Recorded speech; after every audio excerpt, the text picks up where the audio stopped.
उन्हाच्या तीव्र चटक्यांनी होरपळणाऱ्या नागरिकांसाठी एक अत्यंत महत्त्वाची आणि आनंदाची बातमी समोर आली। नैऋत्य मोसमी वारे अर्थात मान्सूनने आपली वाटचाल अत्यंत वेगवान केलेली असून संपूर्ण अंदमान आणि निकोबार बेटे आता मान्सूनने व्यापलेली आहे। भारतीय हवामान विभागाने दिलेल्या ताज्या अहवालानुसार मान्सूनच्या पुढील प्रवासासाठी अत्यंत अनुकूल आणि पोषक हवामान निर्माण झालेले आहे।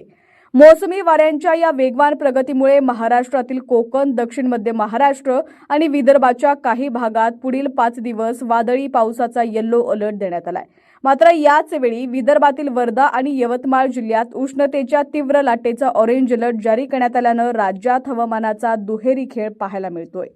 काही जिल्ह्यात अवकाळी पाऊस तर काही भागात जीवघेणी उष्णतेची लाट उसळलेली आहे। मान्सून पूर्व पाऊस आणि उष्णतेची लाट अशा दोन्ही टोकाच्या परिस्थितीमुळे हवामान विभागाने नागरिकांना काळजी घेण्याचे आवाहन केलेले आहे।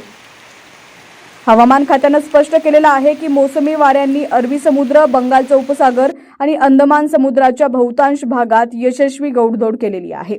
या प्रवासादरम्यान मान्सूनने नैऋत्य अरबी समुद्र, कोमोरियनचा परिसर, नैऋत्य आणि आग्नेय बंगालचा उपसागर आणि पूर्व मध्य बंगालच्या उपसागराचा काही महत्त्वाचा भाग आपल्या अंमलाखाली आणलेला आहे।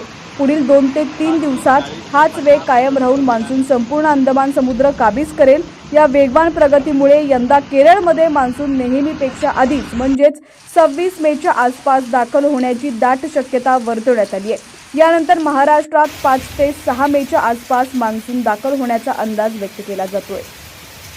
राज्यात मान्सून पूर्व घडामोडींमुळे अनेक भागात पावसासाठी पोषक वातावरण तयार झालंय। पुढील 5 दिवस राज्यातील विविध जिल्ह्यात विजांच्या कडकडाटासह पावसाची शक्यता आहे।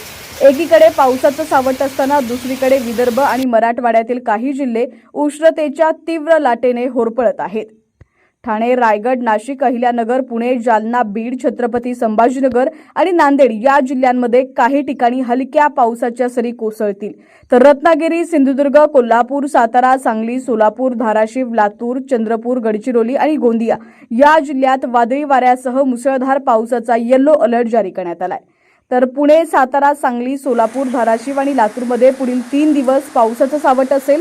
अहिल्यानगर, बीड आणि नांदेडमध्ये उद्या पावसाची शक्यता असून कोल्हापूर जिल्ह्यात पुढील 5 दिवस पाऊस सक्रिय राहील। त्याचप्रमाणे मान्सून अंदमानमध्ये दाखल झालेला असून 26 मेच्या आसपास तो केरळमध्ये दाखल होईल। त्यानंतर 30 मे पर्यंत मान्सून तळ कोकणात दाखल होईल, तर जूनच्या पहिल्या आठवड्यात मान्सून मुंबईत दाखल होण्याचा अंदाज आहे। आता राज्यातील तुमचा जिल्हा कोणता आणि तुमच्या जिल्ह्यात सुद्धा हवामानाची काय स्थिती आहे ती सुद्धा आम्हाला कमेंट्सच्या माध्यमातून नक्की कळवा। पाहत रहा HPN मराठी न्यूज।